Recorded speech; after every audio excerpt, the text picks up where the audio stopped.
Good afternoon, this is Gabriel Jackson, and welcome to BJC Mitzvah Day number 97, part 4, using the Sefer Hachinuch.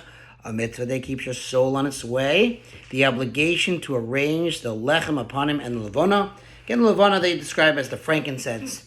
So, there you have it. Okay, and we'd like to honor David and Myra Simon and the entire Simon family for today's Mitzvah. Having suggested an explanation for the Lechem Hapanim service, the Chinuch notes that this is nonetheless a difficult mitzvah to understand. This is what seems correct to us regarding the matter of arranging the Lechem Hapanim in the temple of Hashem.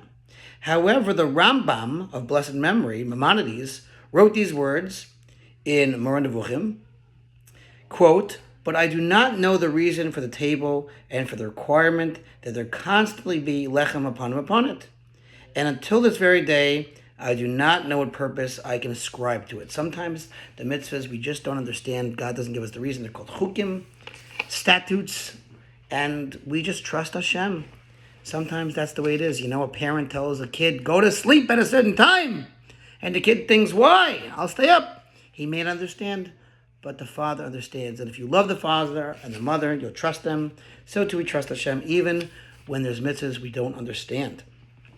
The laws of the mitzvah include what the sages of blessed memory have stated, that for each stack of 6 loaves, they would place a vessel that contains a kometz of levana.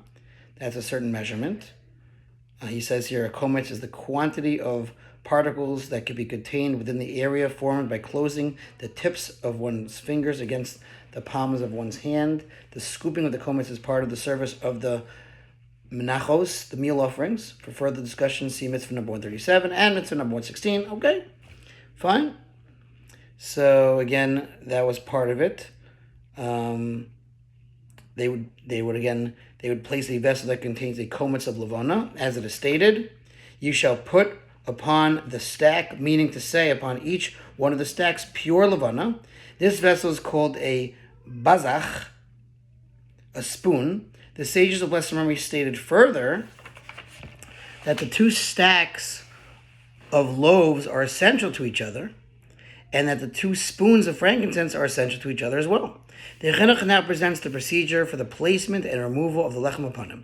Each and every Shabbos, the previous week's bread was removed from the table, and other bread was arranged there immediately.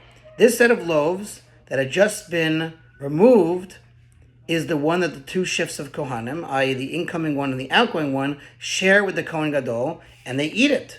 Also included in the laws of the mitzvah is how the Lechem Hapanim is arranged each Shabbos.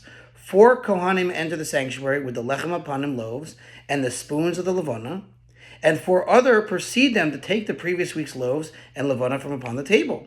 The sages of blessed memory said in Mishnah Menachos that they would aim, when putting the new bread down, to have a handbreadth of one set of bread next to a handbreadth of the other set of bread, which served to fulfill that which is stated in Exodus, before me always. Also among the laws is the shape of the bread, and how its placement on the table was done so that air would reach it. These and other details of the mitzvah are set forth in the 11th chapter of Tractate Menachos. This mitzvah applies in the times of the temple and is incumbent upon male Kohanim. See, it's just a mitzvah for the male Kohanim because the temple service is assigned to them and not to women.